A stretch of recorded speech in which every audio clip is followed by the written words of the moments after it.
Rabies বা জলাতঙ্ক একটি ভাইরাসজনিত রোগ। এই রোগে মৃত্যুর হার প্রায় 100%। অর্থাৎ এই রোগ যদি একবার কারো হয় তাহলে তাকে বাঁচানো প্রায় অসম্ভব। তবে এই রোগ প্রতিরোধ করা আমাদের পক্ষে সম্ভব।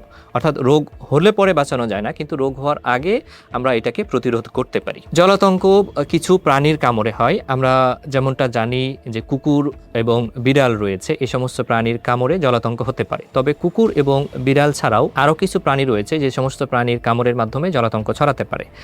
যেমন এই সমস্ত প্রাণীর মধ্যে রয়েছে বানর, রয়েছে বেজি, বাদুড়, শেয়াল।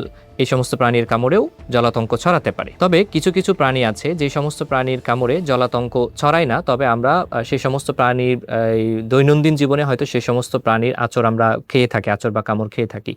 যেমন রয়েছে ইঁদুর, তারপরে খরগোশ, গুইসাপ, কাঠবিড়ালি। সমস্ত প্রাণীর কামড়ে কিন্তু জলাতঙ্ক ছড়ায় না। এই সমস্ত ক্ষেত্রে জলাতঙ্ক বা র্যাবিসের ভ্যাকসিন নেওয়ার প্রয়োজন নেই। র্যাবিসের ভ্যাকসিন আমরা কখন নিব, কখন নিতে হবে, এই প্রশ্নটা আমাদের সবার মধ্যেই চলে আসে। স্বাস্থ্য অধিদপ্তরের রোগ নিয়ন্ত্রণ শাখা সিডিসি র্যাবিস ভ্যাকসিন নেওয়ার ক্ষেত্রকে 3টা ভাগে ভাগ করেছে: ক্যাটাগরি 1, ক্যাটাগরি 2 এবং ক্যাটাগরি 3।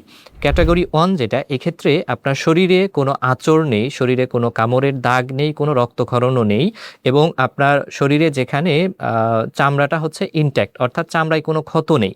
এরকম ক্ষেত্রে যদি কুকুর, বিড়াল বা যে সমস্ত প্রাণীর মাধ্যমে র্যাবিস ছড়ায়, এই সমস্ত প্রাণীগুলো শুধুমাত্র এসে লেহন করে, অর্থাৎ একটু চেটে দেয় বা স্পর্শ পায়, সে সমস্ত ক্ষেত্রে ভ্যাকসিনেরও প্রয়োজন নেই, কোনো ইমিউনোগ্লোবুলিন ইনজেকশনেরও প্রয়োজন নেই। এটি হলো ক্যাটাগরি 1। ক্যাটাগরি 2 হচ্ছে যে আপনার চামড়ায় ক্ষত তৈরি হয়েছে কিন্তু কোনো রক্তক্ষরণ নেই। এই ক্যাটাগরিতে আপনাকে র্যাবিস ভ্যাকসিন নিতে হবে, অর্থাৎ জলাতঙ্ক প্রতিরোধী টিকা নিতে হবে, কিন্তু কোনো ইমিউনোগ্লোবুলিন ইনজেকশনের প্রয়োজন নেই। ক্যাটাগরি 3তে হচ্ছে আপনার শরীরে ক্ষতের দাগ আছে এবং পাশাপাশি হচ্ছে রক্তক্ষরণও রয়েছে। যদি রক্তক্ষরণ থাকে সে সমস্ত ক্ষেত্রে এটি ক্যাটাগরি 3-এ পড়বে।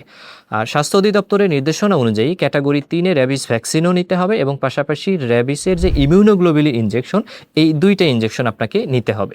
তবে এই 3টা ক্যাটাগরিরই ইনজেকশন নেওয়ার পূর্বের কাজ হলো, যখন আপনাকে কুকুর, বিড়াল বা অন্য প্রাণী এভাবে কামড় দিবে বা আঁচড় দিবে, তখন সবার আগে ক্ষত স্থানকে 15 থেকে 20 মিনিট সাবান পানি দিয়ে ধুয়ে ফেলতে হবে। লাগাতার ট্যাপ ছেড়ে দিয়ে, অর্থাৎ ক্রমাগত পানি পড়ছে এরকম পানিতে ওইখানে ঘষে ঘষে ধুয়ে ফেলতে হবে।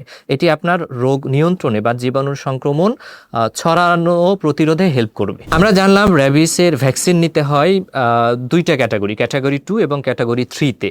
তো প্রশ্ন হচ্ছে র্যাবিসের ভ্যাকসিন কয় ডোজ নিতে হয়, কোন কোন দিনে নিতে হয়?